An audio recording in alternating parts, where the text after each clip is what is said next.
ময়মনসিংহের গৌরীপুরে বাস চাপায় অটোরিকশার 4 যাত্রী নিহত হয়েছেন, আহত হয়েছেন আরও 2 জন। ভোর 6টার দিকে উপজেলার কিশোরগঞ্জ মহাসড়কে এই দুর্ঘটনা ঘটে। পুলিশ জানায়, মহাসড়কের চন্দ্রপাড়া এলাকায় গৌরীপুরগামী যাত্রী বাস অটোরিকশাকে ধাক্কা দেয়।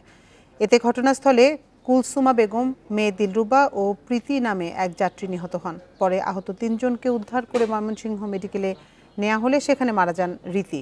আহত 2 জন এখন চিকিৎসাধীন রয়েছেন। ঈদে অটোরিকশায় বাড়ি ফিরছিলেন নিহতরা।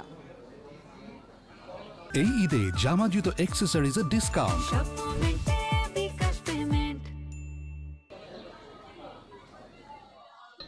ঈদ করার জন্য ময়মনসিংহে বাড়িতে যাওয়ার পথে রাস্তায় 3 জন আহত হয়েছে আর একজন হাসপাতালে মারা গেছে। 4 জন মোট মারা গেছে। ঘটনাস্থলে স্পটে 3 জন মারা গেছে, একজন হাসপাতালে মারা গেছে। ঈদ উপলক্ষে তারা বাড়িতে সেহেরি খায়, বাড়িতে বেড়াতে যাচ্ছিল, তখন ওই সময় পিছন থেকে একটা বাস আসিয়া তার পিছন মাইরা দিছে।